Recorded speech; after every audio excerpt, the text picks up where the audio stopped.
آپ نے ہمارے پروگرام میں کہا تھا کہ اسٹیبلشمنٹ سے یہ کہنا کہ بالکل بات چیت نہیں ہے غلط ہوگا، بلکہ ایک بریک تھرو ہوا ہے اس تناظر میں جو جلسہ کینسل ہوا تھا جس دن 22 اگست کی تاریخ تھی یا کیا تھی، شاید 22 اگست تھی اسلام آباد والا، جی 22 اگست جی۔ پھر آپ نے کہا کہ بلکہ ہمیں اگلے جلسے کی تو کمٹمنٹ ہی ANOC ایک طریقے سے اسٹیبلشمنٹ نے دی ہے، اب 8 ستمبر کو 8 ستمبر کو جی بالکل وہ بھی حقیقت ہے جی۔ اور آپ نے پھر کہا کہ اب یہ رسپونڈنگ ٹو اے کوشچن، آپ نے کہا کہ اب وہ جلسہ کس انداز سے ہو پاتا ہے اس سے ہم تعین کر پائیں گے کہ وہ کمٹمنٹ آنر ہوتی ہے یا نہیں، یا بریک تھرو قائم ہے یا نہیں۔ اب وہ جلسہ ہو گیا ہے، اب آپ کا کیا تجزیہ ہے کہ وہ کمٹمنٹ یا وہ اسٹیبلشمنٹ سے بریک تھرو اپنی جگہ برقرار ہے یا ریورس گیئر لگا یا آگے گیا؟ دیکھیے جی، اسٹیبلشمنٹ کے ساتھ جو کانٹیکٹ ہے وہ تو پروونشل گورنمنٹ KP کے جو ہے وہ ان کے ساتھ ان کی ایک ریسٹو پروونس ہے، آپ کو پتہ ہے KP وسیم صاحب، اور وہاں آپ کو پتہ ہے انٹیلیجنس ایجنسیز کا عمل دخل ہے، فوج کا عمل دخل ہے، بالکل because of various challenges that are faced in that province. So وہ ایک کنٹینیوئنگ انگیجمنٹ تو ان کے ساتھ ہے۔ جلسہ جو ہے اس کا کس طریقے سے ہوا ہے، فرینکلی اس کی تعریف یا اس سلسلے میں الزام جو ہے وہ تو وفاقی حکومت کے اوپر آئے گا نا، کہ انہوں نے سارے شہر کو کنٹینرستان بنا دیا تھا، 29 جگہ انہوں نے بلاکیٹس کی ہوئی تھی، تو فرینکلی وہ تو ڈسٹرکٹ ایڈمنسٹریشن کا ایشو تھا، اس کو ہم انہی کو الزام دیتے ہیں۔ ہماری سٹیٹمنٹس بھی اس سلسلے میں آ چکی ہوئی ہیں۔ اب یہ جو آگے جو آنے والا جلسہ ہے، اس سلسلے میں بھی ہم ڈسٹرکٹ ایڈمنسٹریشن کے ساتھ ہی ڈیل کر رہے ہیں، انہوں نے اجازت دینی ہے، اجازت دیتے ہیں یا نہیں دیتے یا کیا کرتے ہیں، فرینکلی اس کے لیے وہی مورد الزام ٹھہریں گے اگر وہ اجازت ہمیں نہیں دیتے۔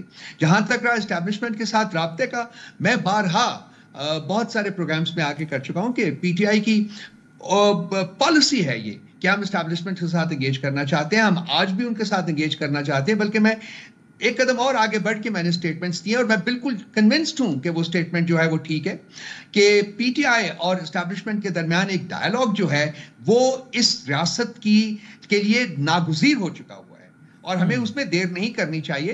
اسٹیبلشمنٹ اور PTI کو ایک ٹیبل کے اوپر بیٹھ کر بات چیت کا آغاز کرنا چاہیے، تاکہ ملک کی مسائل جو ہیں ان کا حل تلاش کیا جائے اور ملک کو آگے بڑھایا جا سکے۔ یہ انیویٹیبل ہے، یہ ہونا ہی ہے، آج نہیں تو کل ہوگا، کل نہیں تو پرسوں ہوگا۔ اس کے لیے ہم تیار ہیں، اور پہلے سے تیار تھے، آج بھی تیار ہیں، ان کے ساتھ ہم ہر صورت میں انگیج کرنا چاہتے ہیں۔ اس جملے کو اگر میں یوں مکمل کروں تو ٹھیک ہوگا کہ PTI کی پالیسی ہے کہ ہم اسٹیبلشمنٹ سے انگیج ہونا چاہتے ہیں، بات کرنا چاہتے ہیں، اور آج کی تاریخ میں کم از کم ان کی یہ پالیسی ہے کہ ہم بالکل بات کرنا نہیں چاہتے۔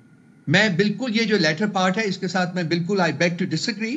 میں یہ نہیں کہوں گا کہ بالکل ان کی پالیسی یہ نہیں ہے، انہوں نے انگیج کیا ہے PTI کے ساتھ، تو میں کیوں بھی اتنا لگا کے بیٹھوں کہ وہ پھر انگیج کریں گے یا انگیج کرنا چاہتے ہوں گے۔ وہ انہوں نے کب انگیج کیا؟ اس کے لیے ماحول کو سازگار بنانا ہوگا، اس کے لیے ہمیں بھی کوشش کرنی ہوگی اور ادھر سے بھی کوشش ہونی ہوگی، ماحول کو سازگار بنائیں تاکہ دونوں پارٹیز جو ہیں ٹیبل کے اوپر بیٹھ کر ملک کے بارے میں بات کریں، ریاست کے بارے میں بات کریں، آگے بڑھنے کے بارے میں بات کریں۔ ہمارے بہت سے چیلنجز ہیں، انہوں نے کب آپس کی انگیج لڑائی کیا؟ جو ہے وہ ان چیلنجز کے راستے میں، ان کو حل کرنے کے راستے میں ایک بہت بڑی دیوار ہے، اس کو ہمیں گرانا ہوگا۔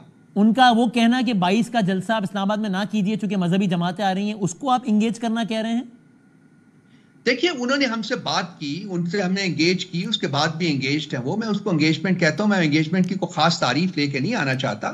یہ دیکھیے ایک فطری عمل ہے کہ ایک پاکستان کی سب سے بڑی پولیٹیکل پارٹی جو کہ ایک صوبے میں حکومت بھی کر رہی ہے، اس کا اور اسٹیبلشمنٹ کا آپس میں رابطہ ہو، اور وہ رابطے جو ہیں وہ بڑھنے چاہیے، اور وہ رابطے جو ہیں وہ ملک کی بہتری کے لیے استعمال ہونے چاہیے۔ یہ میری ایک انٹینشن ہے، اور میں اس کو برملا اس کا بار بار اظہار کرتا ہوں، پہلے بھی کرتا تھا، آج بھی کرتا ہوں اور کرتا رہوں گا۔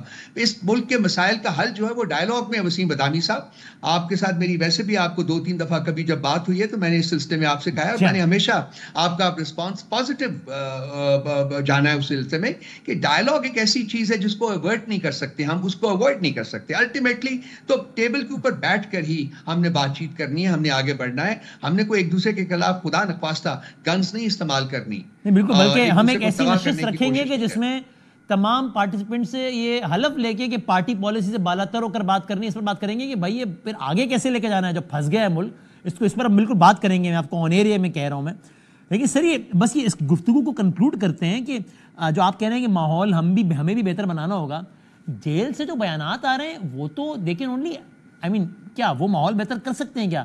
کبھی ٹویٹ آتا ہے کہ یحییٰ خان پارٹ 2 ہیں، کبھی ٹویٹ آتا ہے کہ صاحب یہ لندن پلان کے ایک آرکیٹیکٹ ہیں آرمی چیف سے متعلق اور کیا نہیں۔ تو اس سے کہاں ماحول بہتر ہونا ہے کیا اس سے؟ دیکھیے آج جو پارٹی حکومت میں بیٹھی ہوئی ہے، جس پارٹی کا وزیر اعظم ہے، اس پارٹی کا جو چیف ہے ان کا نام میاں نواز شریف صاحب ہے. کیا آپ نے کبھی ان کی سٹیٹمنٹس دیکھی تھی؟ جی بالکل. کہ کیا کیا انہوں نے کہا تھا. ہاں. اس کے باوجود ود ان منتھس وہ پارٹی جو تھی وہ حکومت میں بیٹھی ہوئی ہے. آج 2.25 سال سے مختلف صورتوں میں وہ حکومت میں بیٹھے ہوئے ہیں. پالیٹکس میں بہت کچھ ہو جاتا ہے. پالیٹکس میں ہم غلطی کے پتلے ہیں بھائی، ہم انفیلیبل نہیں ہیں. ہم سب انسان غلطیاں کرتے ہیں، فرام ٹائم ٹو ٹائم غلطیاں کرتے ہیں. لیکن اس کا مطلب یہ نہیں ہے کہ ہم ایک دوسرے کے ساتھ بیٹھ نہیں سکتے یا ہمیں ایک دوسرے کے ساتھ بیٹھنا نہیں چاہیے. میں ایک فرم بلیور ہوں. میری پولیٹیکل جو میرا تھنک ٹینک ہے وہ بھی ڈائلاگس کنڈکٹ کرتا ہے، ٹریک 2 کے ڈائلاگس کنڈکٹ کرتا ہے. اور میرا تو I am a committed person. میں پڑھاتا ہوں. جب میں senior fellow at King's College I teach. میرا جو سبجیکٹ ہے وہ ہے پیس اینڈ کانفلکٹ ریزولوشن. میرا تو ایک کمٹمنٹ ہے کہ امن کے بغیر یہ ملک آگے بڑھ ہی نہیں سکتا. اور امن اس وقت قائم ہوگا جب کہ پی ٹی آئی کو آن بورڈ لیا جائے گا. امن پی ٹی آئی کو نیچے رکھ کے یا ڈیریل کر کے یا باہر نکال کے نہیں. امن کا you don't forget the fact that P T I is پاکستان's largest and most popular political party. And sir last question, ایک بڑی تبدیلی ہوئی، اگرچہ وہ مطلب وہ ٹینیور بھی وہ سارا ہو گیا تھا پورا، اس لیے کوئی ان یوزول نہیں ہوا، لیکن بہرحال بڑی ڈیولپمنٹ ہوئی کہ D G I S I کے سربراہ کی تبدیلی ہے 30 ستمبر سے. تو یعنی آپ اس کو کسی طریقے سے کنیکٹ کرتے ہیں کہ جناب کیا حالات پہ کوئی فرق پڑے، یا سمجھتے نہیں کوئی ایک الگ ادارے کا معاملہ ان کا ہم سے کیا تعلق ہمارا اس سے؟ دیکھیے بہت امپورٹنٹ تبدیلی ہے. ایک بالکل آپ نے صحیح فرمایا. یہ ادارے کا انٹرنل معاملہ ہے. تبدیلی ہوئی ہے، ہم اس کو ویلکم کرتے ہیں and we wish the best of luck. ایک بہت امپورٹنٹ پوزیشن کے اوپر وہ آئے ہیں اور بہت رسپانسبلٹیز ان کے کندھے کے اوپر ہے. اینڈ آئی ایم شیور کہ وہ اس کو اچھی طرح نبھانے کی پوری کوشش کریں گے.